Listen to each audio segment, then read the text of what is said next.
Hi, I'm Taylor Owen. From the Globe and Mail, this is Machines Like Us.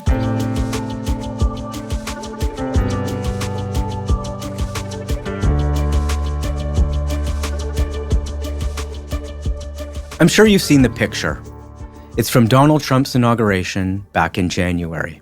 Mark Zuckerberg, Elon Musk, Jeff Bezos, and Sundar Pichai, four of the most powerful men in the world, are standing together just feet away from the president, in the seats usually reserved for the president's family.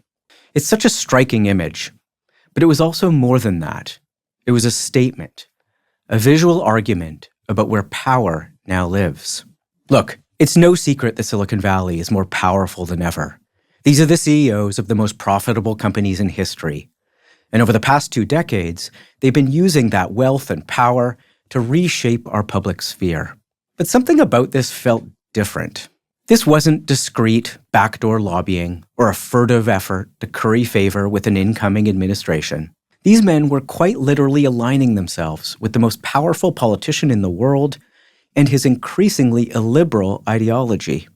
In some ways, this felt like a logical endpoint of the shifting of power towards Silicon Valley that's been going on for decades. But in other ways, it feels like the start of something new. Something we don't quite have the vocabulary for yet. Something a bit scarier. My guest today, Carole Cadwalladr, has been tracking this evolution for years. She's an investigative journalist who broke the Cambridge Analytica story, an investigation into how Facebook data may have been used to manipulate elections. That story, maybe more than any other, helped us understand the power social media has over our democracy. But I think Carole understood it as something else too, an early warning about what happens when technological power collides with authoritarian politics. Now, she's arguing that what we're witnessing isn't just monopoly power, or even oligarchy in the traditional sense. She calls it techno-authoritarianism, a fusion of Trump's authoritarian political project with the technological might of Silicon Valley. So I wanted to have her on the show to make the case for why she thinks big tech isn't just complicit in authoritarianism, but is actively enabling it.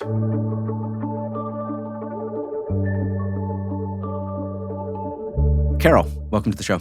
Thanks so much for having me. What a great introduction. I feel like that's it. Job done now. I'm depressed reading it, but we are going to work our way through the therapy of it. Good. Okay, I like that. We're going to come out the other side. Are we feeling better about it? Well, I sure hope so, but we'll check in at the end and see. I want to start with something you wrote recently on your Substack. You wrote that in 2016, which is when Brexit happened and Trump first got elected, that 2016 was the beginning of the beginning. And 2024 is the end of that beginning and the start of something much, much worse. What did you mean by that? Oh, I write many things, Taylor. But what I think I meant by that is that 2016 was really this moment when we suddenly got visibility of these forces which are operating in our world. And up till that point, they had been dark and they had been invisible. And I don't think any of us really realised that they were happening. And that was this very central role that the technology platforms, the social media platforms, were now becoming, in that they were they were where politics was happening. They were elections were happening. And the ways in which they were happening were, as I say, completely invisible. And I think what we did from 2016 up to 2024 was to really go through a massive process of trying to investigate and interrogate and understand and hold to account and look at regulating and to make all of that visible, right? Yeah, because we saw a glimpse of it in 2016. We saw a glimpse, but honestly, it was kind of impressive in the sense that we did suddenly wake up and we suddenly realised that there were things happening. And, you know, the sort of forces of journalism and academia and parliaments around the world, you know, took that task on of interrogating what the tech platforms were doing and looking at ways in which we needed to regulate them and to hold that power to account and to make sure that, that they weren't simply out of control monopolies which were, living according to their own rules, which is what we could see from the outside. And ultimately, we failed during that period. I mean, that's what we have to now face. We failed. We failed to hold those companies in any way to account. They acted and continue to act with total impunity. But the election of Donald Trump in America has now led us into this new phase in which it's not just that these companies have that amount of power. They've now conjoined forces with what is the most powerful superpower in the world, the United States. And they are now kind of aligned in what appears to be a joint project. What makes it not just authoritarian in the sense of wealthy corporations aligning with a liberal leadership, which obviously we've seen time and time again through history, but techno-authoritarianism? So this isn't just that these are wealthy people. This is that they also control a technology. So how is that technology being used for authoritarian ends? So there's been some great scholarship in really understanding the economic and business models of these companies. These companies make their money from amassing huge amounts of data on us and therefore huge amounts of information about who we are, what we do, what we like, how we react, what we respond to. And every single one of those data points is valuable to these companies because that's what they are selling. They're selling our attention, our eyeballs, and they're selling that to the greatest bidders. And so that hasn't really bothered us up till now. It's like we can see that, it's kind of weird because I get all these adverts which know certain things about me. I get these ones which are like over 50s in Islington was one I got the other day. And it's like, thanks, guys, like rub it in. But that's just, they know that the better they can target you, the better they can sell you stuff. And we kind of considered that was harmless. But the point is that that's the architecture of totalitarianism, because that surveillance of, being able to see what you're up to at every step of the day, it can be used to sell you stuff, or it can be used to control and repress you. And if you understand people's movements, you can also seek to control and inhibit them. And I think that is the reality that we're now in. And we can already see that playing out in the United States because we know that the US government is amassing data to target immigrants in order to pursue their political objectives. Yeah, so let's talk a bit about that, because I think I like the idea of the infrastructure having been developed to potentially use these technologies for authoritarian ends. And I think that's what we learned from that social media era, right? Which was this collection of data and the potential to influence people via these platforms could have illiberal uses. But I'm wondering how we're seeing it happen already in the US. What are some examples of what you've seen as like authoritarian uses, and of which technologies are you most concerned about right now? Well, I suppose, just to go back to the Cambridge Analytica investigation, the reason why I was so creeped out by that was because when I looked at what this company was, Cambridge Analytica, it was being treated in the press, it's some whizzy startup. But actually, when you looked at the history of the company, it had a 30-year history of working for militaries. It worked for NATO, it worked for the US government, it worked for the UK government. And what it was doing was psychological operations. It's information warfare. You're trying to control a population through other means, through kind of like propaganda, through, it used to be that dropping leaflets out the sky, and now it means like targeting Facebook ads at them or whatever. So I think it's that element, which really disturbed me, because that's where you're not trying to persuade people, you're trying to manipulate them into an opinion against their consent without them realizing it. Is the Trump administration using that architecture? Do you think that specific one of the access to influence behavior and beliefs over social platforms? I don't know specifically about that. I mean, the thing that I was sort of tracking very much earlier in the year was the accumulation of data from all these different sources, and really sort of trying to raise the alarm about, again, this entering a new era. Because before, we've been writing about this as something that Silicon Valley does. And Silicon Valley has done it with access to what we're doing on social media and then commercial data, with which there's huge amounts, especially in the US, that you can just buy up. But what Doge was doing was taking things to a new level, because it was combining those already very, very rich data sets with then all of the information that the federal government has on people. So all of their financial information, any criminal background, just all sorts, from all social security, health. It was getting access to those computers, getting access to that data that seemed to be one of their most important objectives. It really did. And in that moment, so Doge was the government efficiency project that Elon Musk was running.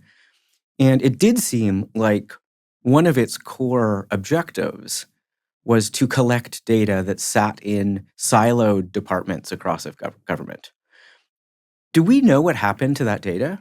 Well, and I have to confess is that I haven't seen the most recent reporting, but we do know from reports that Elon Musk, obviously who is heading Doge, was also working in partnership with the other great baddie. Silicon Valley is one of Silicon Valley's great sort of like pantomime figures, Peter Thiel.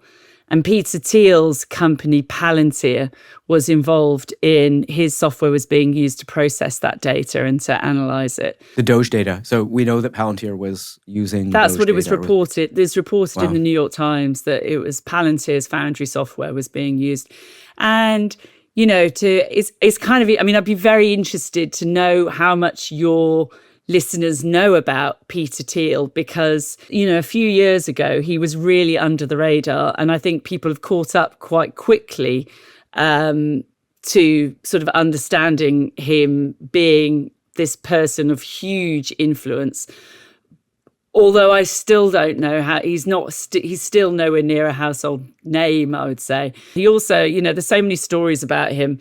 He does those blood transfusions where they transfuse blood from like younger people. You know, they're all trying to live longer. Yeah, but who doesn't these days? Who doesn't want the blood of virgins? Just the norm, really. Injected into their veins anymore. I know. But, Peter Thiel, bringing up Elon Musk and Peter Thiel raises an interesting question here, which is that we began in the intro by talking about these four characters standing beside Trump, but these are four very different people, and I'm curious how you look at their different intents and objectives here. Like Mark Zuckerberg beginning to contort himself to be more aligned with Trump versus Thiel, who has been, funding the rise of J.D. Vance. So he is like very integrally tied to whatever ideology has emerged here. So when you look at these people, how do you differentiate them and their objectives and their intents from one another?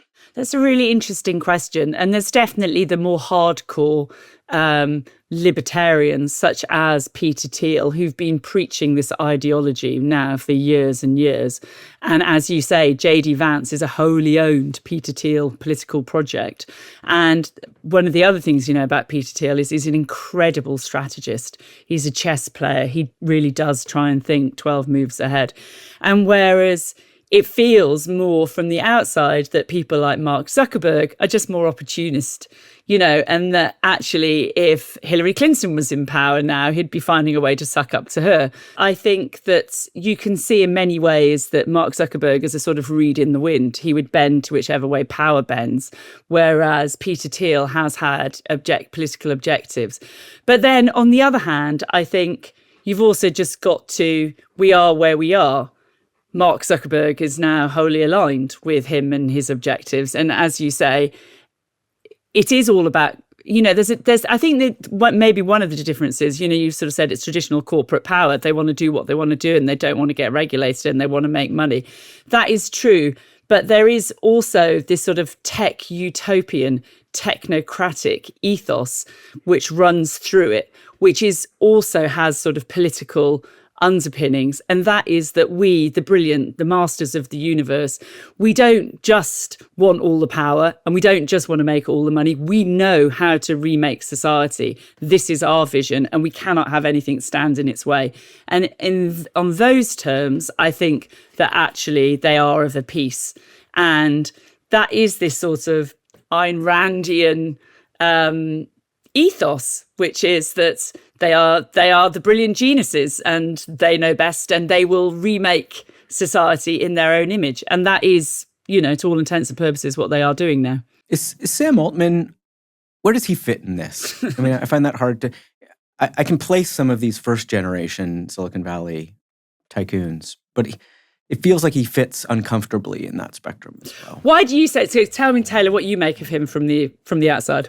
I think the rush towards AI and the scale of the investment and the bet being made on it, with $1 trillion of capital going into betting that that's our future, changes the character of his role. And he's not Mark Zuckerberg rising from a dorm room. I mean, he's a hustler. I don't know I don't know what it means for him as a person, but I think his role is very unique. Yeah, no, I think you're right. And he's kind of like this sort of hyper dweeb in the, and he's not a sort of technologist in the same way that some of those other ones are. He's a sort of hustler and he's a salesman and he's brilliant at pitching, and that's enabled him to raise all the capital in the world.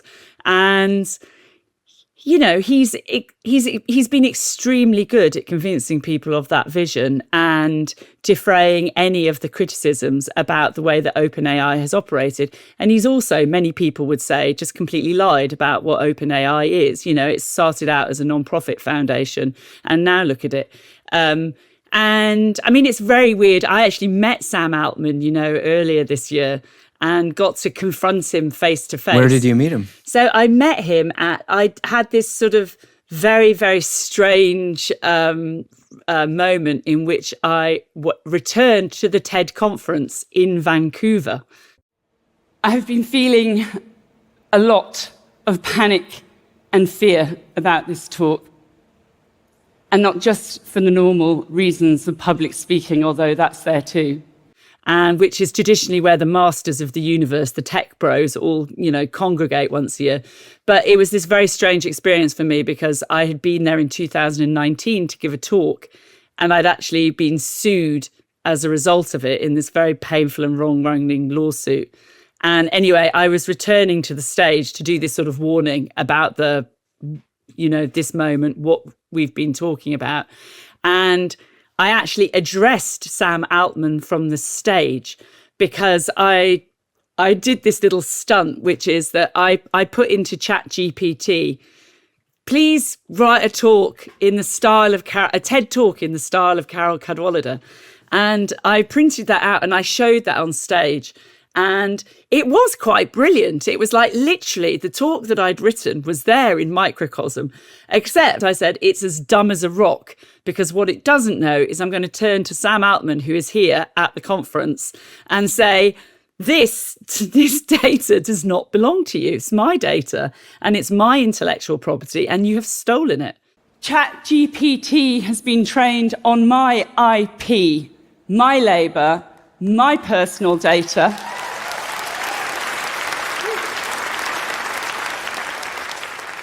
And I did not consent. And then the most controversial thing I did, Taylor, was that I said, it's like data rights are human rights. And actually what they've done is not just theft, it's data rape. And that got quite... How did that go over? That got quite a controversial response. So, and then... But then Sam Altman was there later in the week doing his talk. Was he in the room when you gave that talk? He wasn't in the room. He was in. I was in the room when he gave his talk, sitting in the front row, staring at him like this. And then I was like, he went backstage, and I was like, right, that's it. Come on, I'm going to go and try and talk to him. And people cleared a path so that I could get through to him. And I was like, hey, Sam, I called you a data rapist because you stole my intellectual property as you've stolen everybody else's. How did he react? What did he do? He was just sort of like, he did this sort of like dweeby, nerdy, sort of like looked thoughtful, and he was like, well, we don't believe that it's fair use. And so their argument is it's fair use, and they aren't simply, they're doing something else with my work. But I mean, it's the argument is absurd. In the United States, the New York Times, many other people, but I think that's one of the best cases, is suing it on exactly those grounds. I don't know what the Globe and Mail has decided, but some news organisations are making deals with OpenAI and some aren't, and they're suing. And I believe that it is incredibly short-sighted to make any kind of deals with these companies. We've seen that before. We know how that goes. They just use and exploit us. And then when we're of no use, they kick us to the curb. So I have this very, very sort of heartfelt appeal to anybody, and especially to newspapers and other entertainment companies. We have to hold the line. This is our work. There are laws. They're property laws. This is society as we have it. You can't just take things from other people. Yeah, it's interesting to see publishers repeating the same pattern of going into deals with the technology companies that are in some ways undermining their core business model and value proposition. Totally, and they happen again for a second time. It's actually, I think it's that they've done it multiple times. We've seen, and they even the language I find disturbing. They announce that their partnership deals and their syndication deals, and they feel that like, we can't turn down. There's a couple of million on the table, but you can do that perhaps if you're a New York Times, although they haven't, because you're the big beast. You can actually negotiate good terms, but none of the smaller independent publishers are able to do that.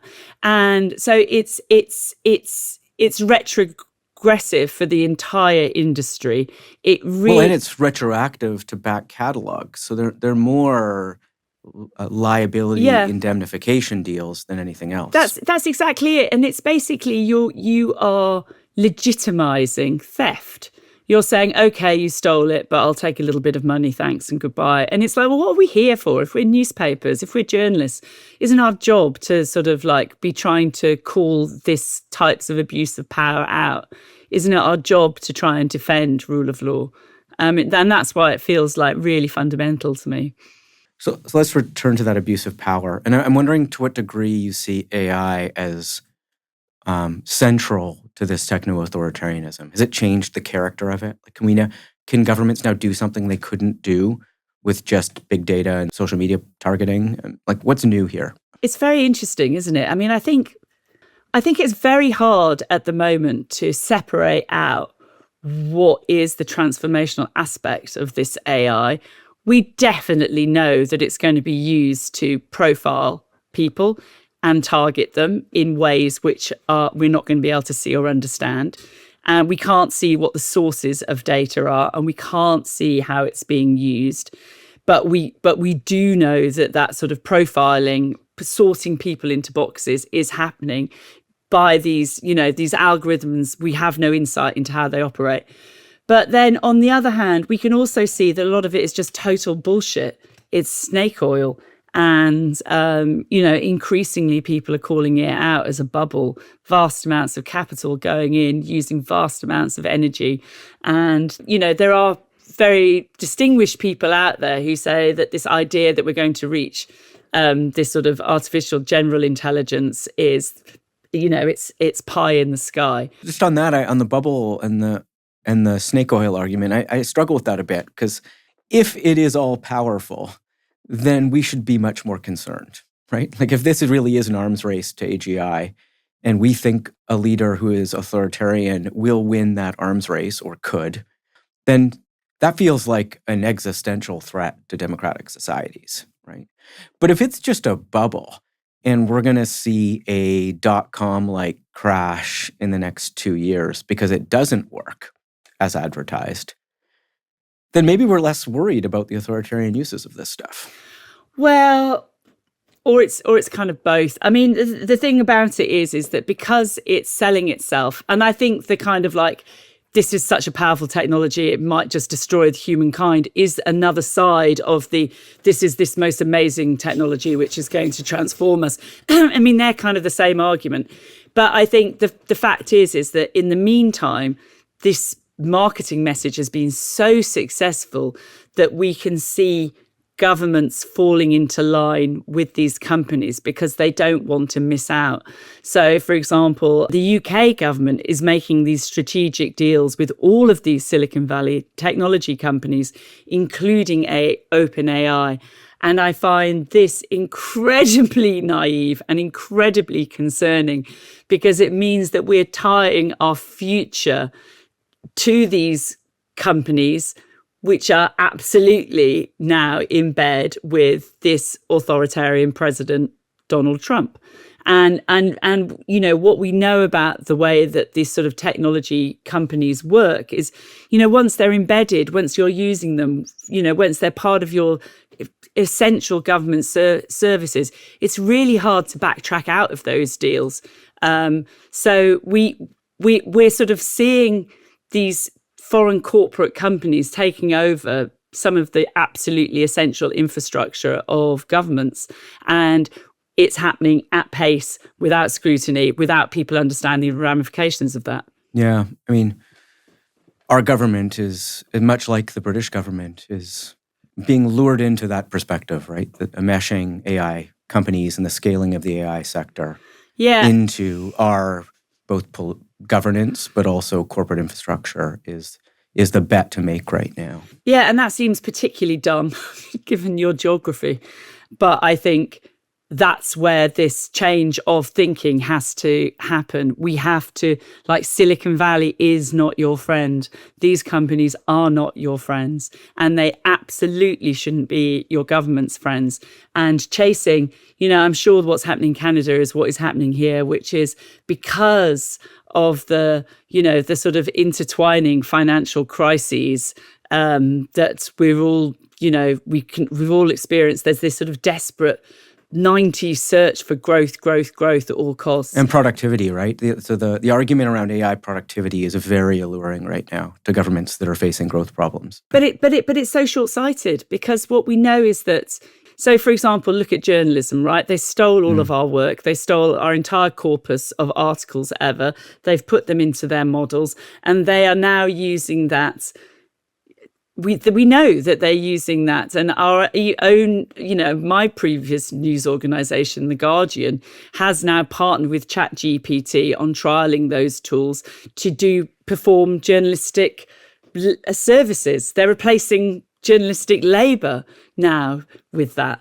And we know that that's happening across all these different industries. I mean, this is, again, it's political. It's you are looking to degrade, you know, labour rights, and through the use of this illegal, unethical technology. And that is a political act.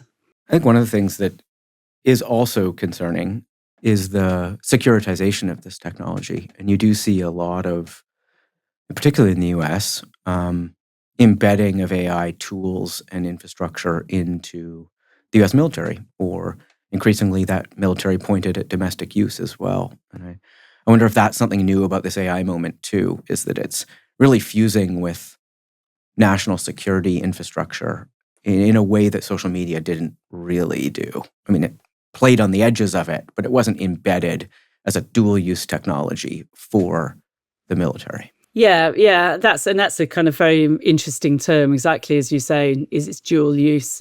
And it has massive national security ramifications. And I think that's been, you know, one of the reasons why I think that the world has to look at what has happened and what is going to happen in Gaza for exactly that reason. Because we know that so many of those technologies developed by these same Silicon Valley companies have been used for military operations in Gaza. And we know that they've been used for all of the things that we're talking about, for surveilling people, profiling them, for targeting them, and then for killing them.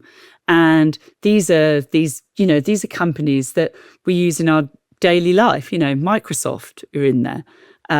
We know that Palantir were in there. Palantir, this Peter Thiel company, they're also in our NHS. Well, and secured access to NHS data. Yes.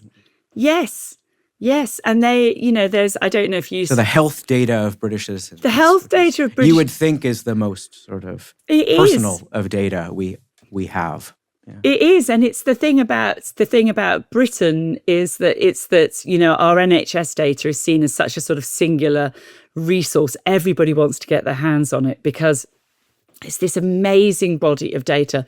We've got an entire population's health data from the cradle to the grave. And there is so much that you can do with that.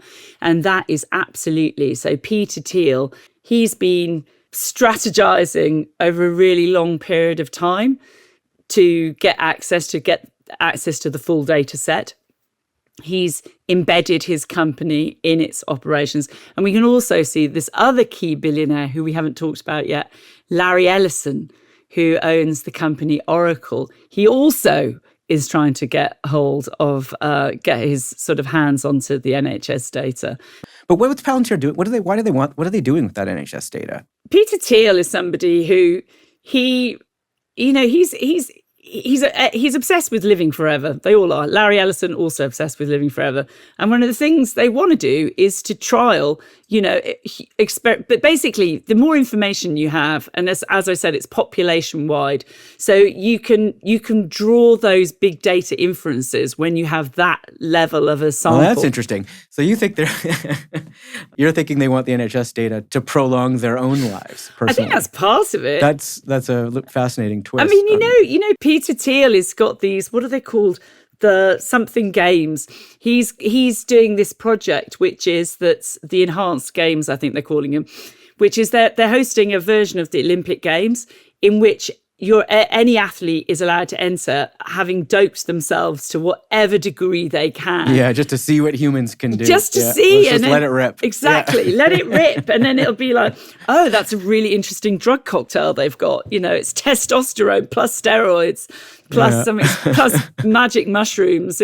Turns out that's so it's they just don't want to be constrained by regulation. And one of the really irritating regulations in the States is the FDA, that you can only do certain kinds of drug trials. You have to check that people aren't going to drop dead. They hate that stuff. I mean, Peter Thiel actually offshored some medical experiments for exactly that reason. I mean, look, this is a perfect segue to something else I wanted to talk to you about, which is these are all men who run these companies, and you've begun describing it as a Broligarchy. And what is it about them all being men that determines in some way their characteristics or their behavior, or that you're concerned about? I mean, it's kind of, I mean, in some ways, it's just a continuation of what you see around the world, right? Which is that you look at any lineup of NATO leaders or, G7 or whatever, and it's always men, isn't it? And then you get one woman in a pink suit, and the will to power just does seem to be a particularly male desire, I suppose. Obviously, not all men. Thank you. I appreciate the caveat. And we see it in the corporate world. And I suppose one of the things about this is that we're seeing this all at a moment in which culturally there is this backlash to women's rights and women's rights to bodily autonomy. I mean, we've seen that. That's what, overturning Roe v. Wade was about. But, we do know that so much of the content on these platforms is privileging this, it's the manosphere, is privileging these very traditional gender ideas. And that seems to be the ideology which is spreading so powerfully at the moment. What direction do you think that works? I mean, you often hear that politics is downstream from culture, but I'm wondering where tech sits in that. Do you think the tech is driving the culture, or the cultural shift is driving the tech? I mean, I think they're now indivisible in that I think that technology is culture now, and culture is technology, because the choices, the curators, the editors today, they're not humans. They are the algorithm. Or deciding what we like. In deciding what we like, Yeah. exactly. So they're determining culture. They're determining culture. And what we can see on platforms like YouTube is the most interesting in this way, in that what we know about YouTube is that it's kind of designed by men for men, and it privileges male content. I mean, I had this the other day, this guy, I was saying to him, somebody had said to me that people don't watch YouTubes by women. And I was like, well, that can't be true. It must be a gross exaggeration. Anyway, he ran a YouTube channel. He said, no, look at this. And he opened up his analytics at the back end. It's striking. It really is striking. Do you know it as well? Oh, yeah, absolutely. Really? You've invited me on and I'm going to tank your ratings, because that's what he showed me. He opened up the back end and he said, look, every time we have a female guest, you can see it. They're just like the number of viewers just like drops like that. And that's where you get this sort of vicious circle, because that's the content, with men in it being fed, that's what gets fed into the algorithm, and that's what gets seen by more people. And then that's what's perceived as more popular. And then that gets surfaced to more people. So there is this sort of self-perpetuating cycle there. And it's sort of funny. It's because I was thinking of doing this podcast with another woman. And this friend was sort of saying to me, you really shouldn't do that, because, you'll get really bad ratings and nobody will watch it.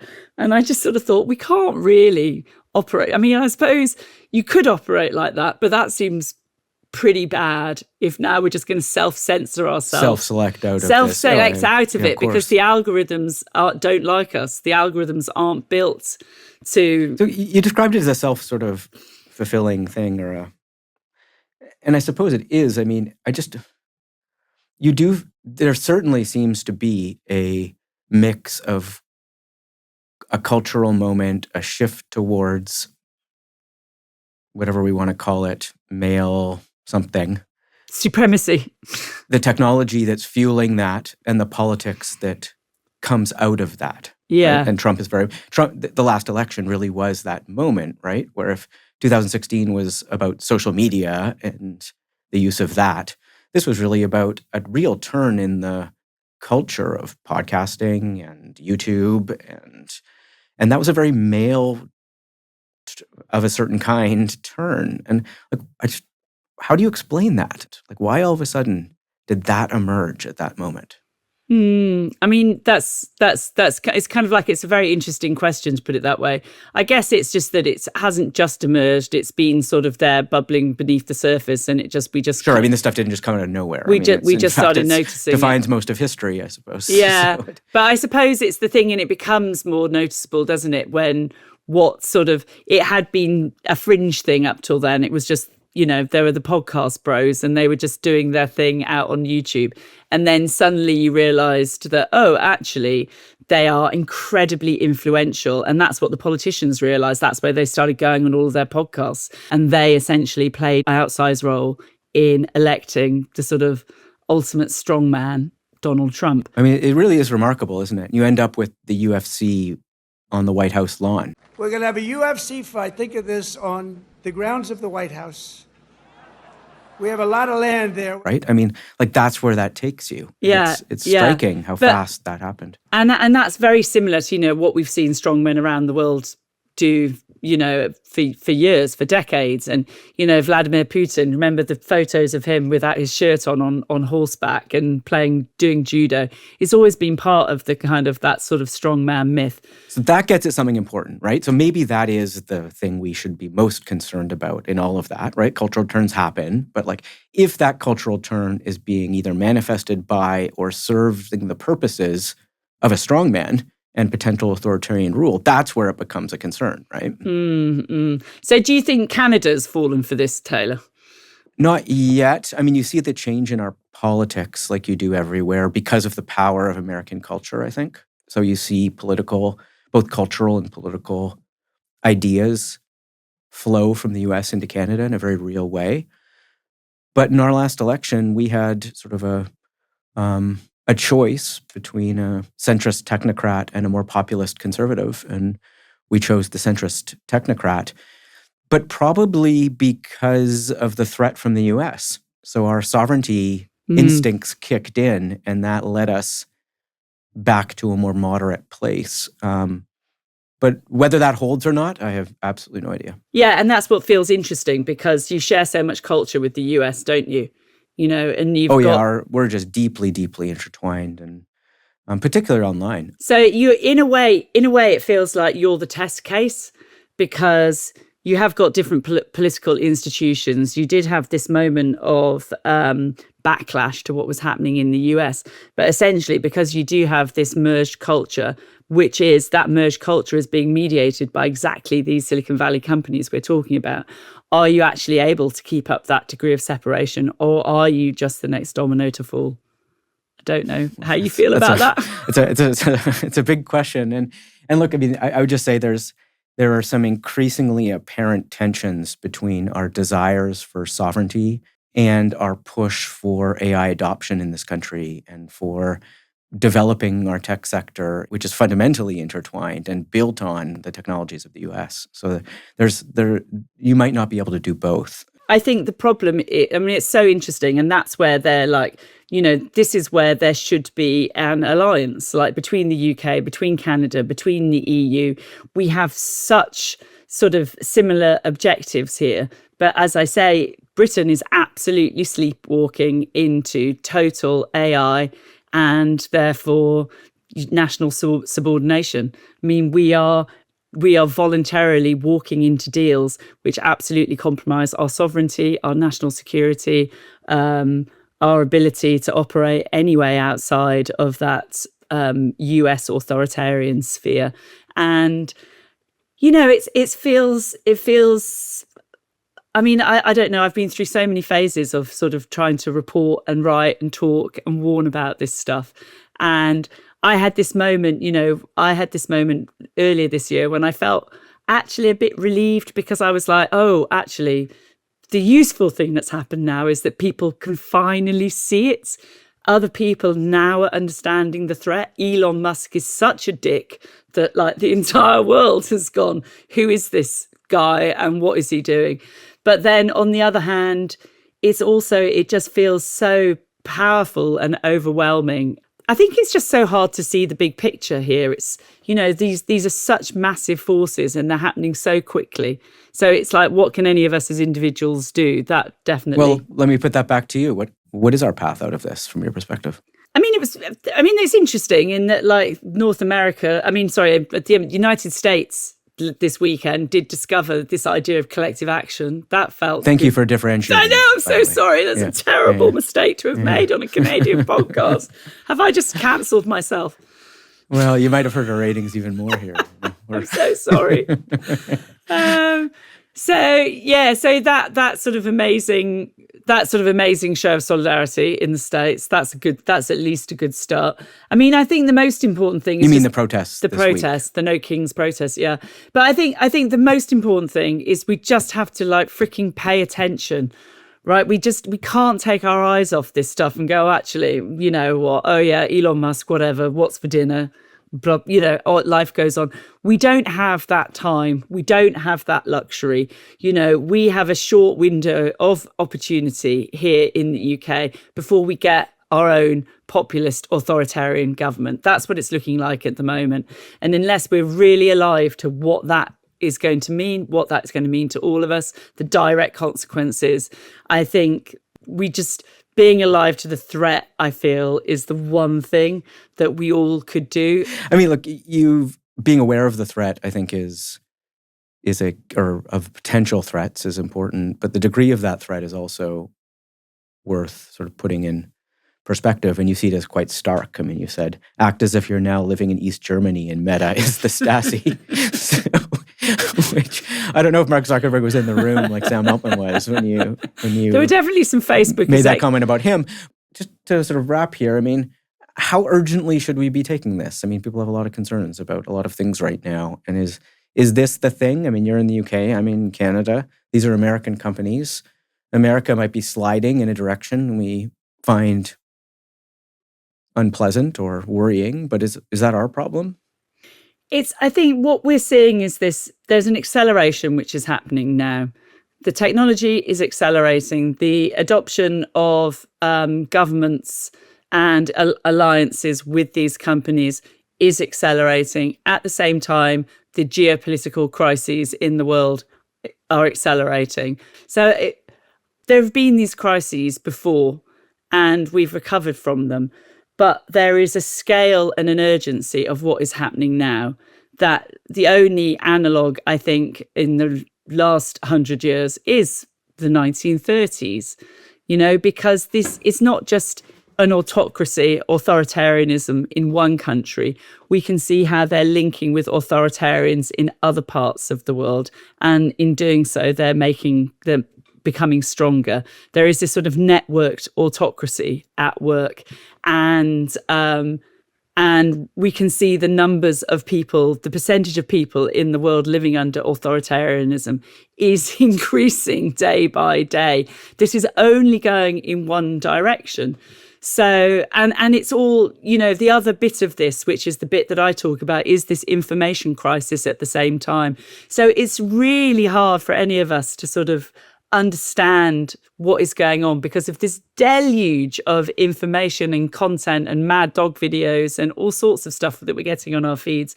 And I suppose if I can just talk personally for a minute, this is where what I'm doing in this moment is I'm, with a bunch of colleagues who came out of The Guardian and Observer, we are setting up our own tiny grassroots but absolutely independent new media organisation called The Nerve, thenerve.news. And it's, we're starting out tiny, but it's that in the same way with everything. It's like, there's no guarantees that will succeed, but unless you try, you definitely won't succeed. And that's what I feel like that is the moment that we're in terms of what we can do to hold the line, to hold the rule of law, to hold democracy. These are all completely vital things. And just that first step, recognise that OpenAI, it might be a handy little useful tool for you to check your typos in, but it is also based on illegal theft of millions of people's work. And just like, if you believe in rule of law, you shouldn't be using ChatGPT. I'm glad you ended on the green shoot of your new project. And I do think it's a nice way to wrap this, because I think it's, because of the starkness of the concerns you lay out, we are seeing a lot of new initiatives and ideas, and maybe something new is built out of this moment. And that's, I hope what you're doing is a big part of that. A little part, a teeny tiny part. But I think it is that thing, is that it does feel that, like, out of crises, it has to come. We have to be creative in what we do. And actually, one of the great things that AI does not have, it just doesn't have that human creativity or that joy or that inventiveness or that solidarity. These are all such human traits, and that is the only thing I think that will save us. So I guess that's my little upbeat close. On that note of optimism, thanks for talking to us today. Thanks so much, Taylor. I'm sorry for being so inarticulate. Not at all. Nothing to apologize for. Thanks so much. Great stuff.